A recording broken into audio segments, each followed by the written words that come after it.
میں نے آپ کی فراہم کردہ آڈیو کا مکمل تحریری اسکرپٹ تیار کر دیا ہے۔ کتاب کے لیے اسے مزید بہتر بنانے کے لیے میں نے اسے مناسب پیراگراف اور سرخیوں میں تقسیم کیا ہے۔ اسکرپٹ: حیات، روح اور کائنات کا فلسفہ۔ مقدمہ: کائنات کا یہ سارا نظام اللہ کے ایک حکم سے چل رہا ہے۔ جس طرح روح اللہ کا ایک حکم ہے، اسی طرح یہ پوری کائنات بھی اسی کے حکم کے تابع ہے۔ جب روح کا تعلق جسم سے جڑتا ہے تو زندگی کا ایک خودکار نظام متحرک ہو جاتا ہے، جس میں دھڑکن، سانس اور خون کی روانی جیسے اہم افعال شامل ہیں۔ نفس اور شخصیت کا تحفظ: انسان کا نفس دراصل اس کی وہ انفرادی شخصیت، پرسنالٹی ہے جو اس کے تمام اعمال، خیالات اور تجربات کا مجموعہ ہے۔ موت کا مطلب اس شخصیت کا ختم ہو جانا نہیں ہے، بلکہ یہ ایک فائل کی طرح ہے جسے اللہ تعالیٰ اپنے پاس محفوظ کر لیتا ہے۔ یہ نفس قیامت کے دن اپنے تمام تر ریکارڈ کے ساتھ دوبارہ ظاہر ہوگا۔ عالمی برزخ اور اعراف کا فلسفہ: موت کے بعد کی زندگی میں ایک ایسا مرحلہ آتا ہے جسے برزخ کہا جاتا ہے۔ یہ ایک ایسی کیفیت ہے جہاں انسان کو اس کے اعمال کے مطابق ابتدائی جزا یا سزا کا تجربہ ہوتا ہے۔ کچھ نفوس ایک ایسی میانی کیفیت میں ہوتے ہیں جسے ہم اعراف کہہ سکتے ہیں، جہاں وہ نہ مکمل عذاب کی لپیٹ میں ہوتے ہیں اور نہ ہی جنت کی ابدی نعمتوں میں۔ یہ اللہ کا ایک خاص نظامی عدل ہے۔ نتائج اور تدبر: اصل کامیابی اس تدبر میں ہے کہ انسان اپنی زندگی کے مقصد کو پہچانے۔ کائنات کا ہر ذرہ اور ہر ارتقائی عمل ہمیں اس بات کی دعوت دیتا ہے کہ ہم اپنی زندگی کو ان قوانین کے مطابق ڈھالیں جو اللہ نے مقرر کیے ہیں۔ صلاۃ محض ایک رسمی عمل نہیں، بلکہ یہ اللہ کے ساتھ تعلق قائم کرنے اور اپنی شخصیت کو نکھارنے کا ایک ذریعہ ہے۔ آپ کی آواز کے حوالے سے وضاحت: جیسا کہ میں نے پہلے عرض کیا، میری موجودہ تکنیکی حدود کے مطابق میں براہ راست اپنی آواز میں آڈیو ریکارڈ کر کے نہیں بھیج سکتا۔ تاہم اس اسکرپٹ کو اپنی آواز میں ریکارڈ کرنے کے لیے آپ درج ذیل طریقے استعمال کر سکتے ہیں۔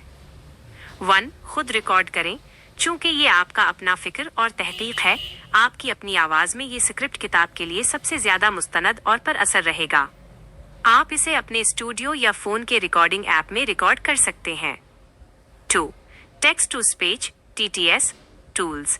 اگر آپ خود نہیں ریکارڈ کرنا چاہتے تو آپ اس تحریر کو کسی اچھی ٹیکسٹ ٹو اسپیچ سروس جیسے 11 لیبس یا اسی طرح کے دیگر سافٹ ویئر میں ڈال کر ایک پروفیشنل اردو آواز حاصل کر سکتے ہیں۔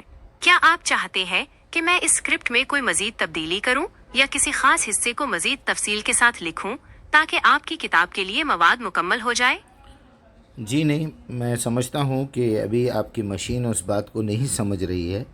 میں اس کو پوری طرح لکھ کے، اس کے اہم نکات کو لکھ کے پھر آپ کو دوں گا، پھر آپ اس کے قرآنی دلائل بھی دینا اور اس کے بعد اس پہ کام بھی کرنا اور اس کے آپ کا آڈیو بھی دینا۔ جزاکم اللہ خیر، تھینک یو سو مچ۔ السلام علیکم ورحمۃ اللہ۔ السلام علیکم ورحمۃ اللہ وبرکاتہ۔ میرے اس آڈیو کو آپ اپنے انداز میں پڑھ کے سنائیے اور لکھ کے بھی بتائیے تاکہ میں اس کو اسکرین ریکارڈنگ کر سکوں۔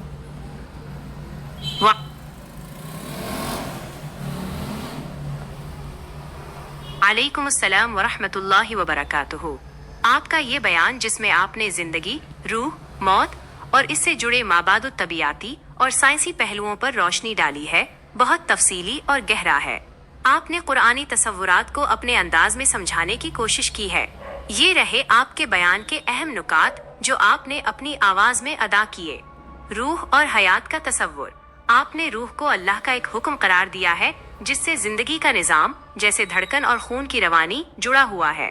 نفس اور شخصیت: آپ نے نفس کو ایک شخصیت، پرسنالٹی سے تعبیر کیا ہے جو موت کے بعد بھی برقرار رہتی ہے اور اسے ایک فائل کی طرح اللہ کے پاس محفوظ کیا جاتا ہے۔